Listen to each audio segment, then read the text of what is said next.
Good morning, or good whatever time it is, wherever you are.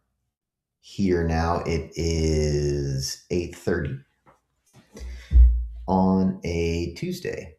And if you are watching this on replay, feel free to jump ahead to about 3.5 minutes in. I'm going to give people a couple minutes to come on in. So let me go ahead and fix my links here. Come on now.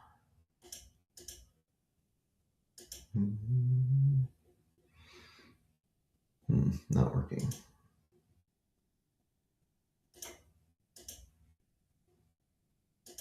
Let's try this again. There we go. Did that work? Y'all see that? Y'all can't see that.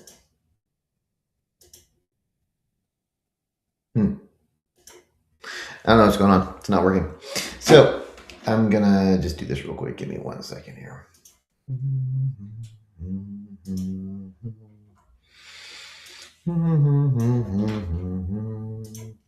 You'll ever get a song stuck in your head, you just hear it like once, and then it just stays with you for like days. That's what happened to me. And it was one of those cheesy, dumb 80s songs, like a Whitney Houston song. It's been stuck in my head. So whenever that happens, there's a trick to that, to getting rid of a song that's stuck in your head?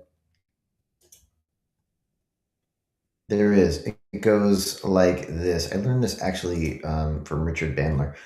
It goes like this. If you've got one song that's stuck in your head and it's like looping or playing again, what you want to do is you think of another song that you know well.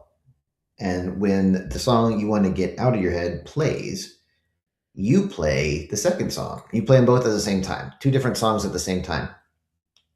And for most people, your brain will not be able to keep track of both of them at the same time.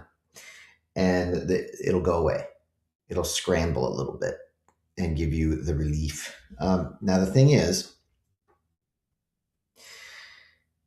for some people who actually have the ability to do that, like music conductors, right? They've tried this with music conductors. Some music conductors can play separate two symphonies at the same time in their head. It's pretty wild. I can actually do it with two songs at once, but I've got to when I add a third one, it stops. I think that's because, one of the things I do is, as a hypnotist and a coach, I will talk to somebody and I will keep track of what they're saying, and I'm keeping track of what I'm saying, and I'm keeping track of my narrative and their narrative at the same time. So I can keep track on the auditory channel of multiple things at once. And so, I have to play three songs before it'll delete. Good morning, Chad. Yeah, I mean, there was a thing on going around on Twitter once, and it was a picture of an apple, and it was like, can you picture an apple right now? And it had 5 stages, from like blank to very, very basic to complete detail. And it was like, well, which one can you do? And I could always do, if I really, really focus hard, I can get the complete picture. It's not trivially easy for me. I have to really work at it. But with sounds, oh my gosh, I can remember exact conversations and exactly how they sounded from years ago. My brother and I, we used to quote 10-minute stretches of movies to each other, like especially funny movies, like Monty Python, or things like that. We could do that. Good morning. Not quite sure what to call you, Juz. Is that the right thing? Good morning. Glad to have you here. So yeah, let me get started. Good morning, everyone. Welcome to Daily Upgrade with Jason Andrews. My name is Jason Andrews, and I am a hypnotist, which is great because that means I know how to change things on the inside. So that's what I'm going to be doing today for you. And we're going to be talking about something, and as we talk about it, I'm going to be rewiring your brain in real time. Yeah. So, and today I'm going to talk about why the system works when no one's in charge of it. It's a paradoxical idea, but you'll understand why this is a really interesting thing. If you watched my video on Conway's Game of Life, that will sort of feed into this one. But if you haven't watched it, that's okay too. So the first thing I want to do though, let's sort of focus in, right? So we're going to take a deep breath in, hold it for a moment, generate a little bit of body tension. That's important, and then let it all go. All right, you ready? All right, breathe in,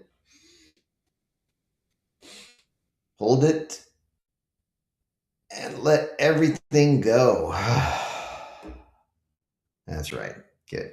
And now your mind has been in other areas, other places up to this point so far. We're just going to take all of those things and we're going to gather them in right here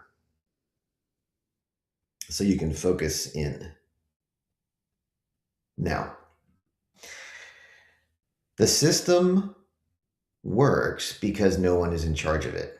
Now, that's a weird statement. That's a weird thing to say, right? Because doesn't a system have to be controlled? Doesn't have to be run? And surprisingly, the answer turns out to be no. It does not require central planning. So you guys remember the Conway's Game of Life thing? Um, the the rules of the system, even if they're very simple rules, can generate complex patterns. And that's especially true if the individual agents or components of the actors within the system, I'm going to call them agents, but it's like people, generally speaking. You could also call an organization an agent, something that does something, some unit that can take actions.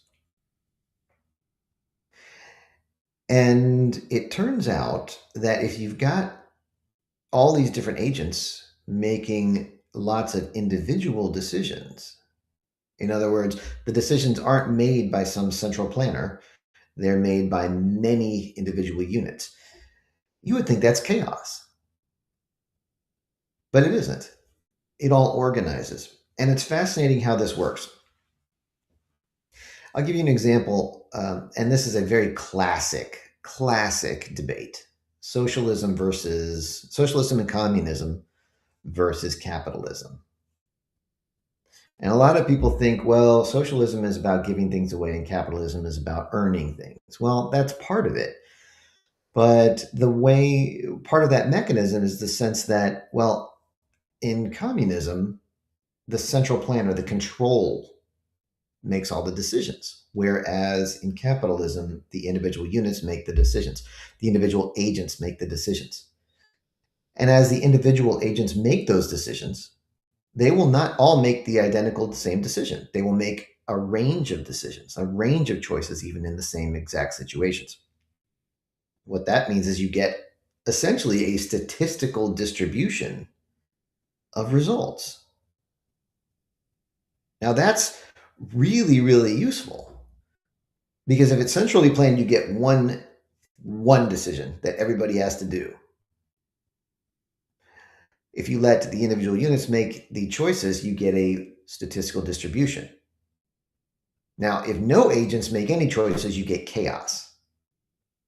So what you really want is that statistical distribution. Why? Because there's variation within it, but it doesn't devolve into chaos, right? So you get variation, you get exploration, you get a lot of trial and error. That's really a useful thing. See, in a communist situation, you don't get trial and error. Somebody up top makes a decision and everybody has to do it. And now, does that work or not? Well, it probably works to some degree and has problems to some other degree. But the problem is, in a political or economic system, people in power rarely go, oh, you know what, that didn't work, I'm going to try again. They don't want anybody to think it's wrong. Because if they do a bad job, then they may lose power. So it's maladaptive.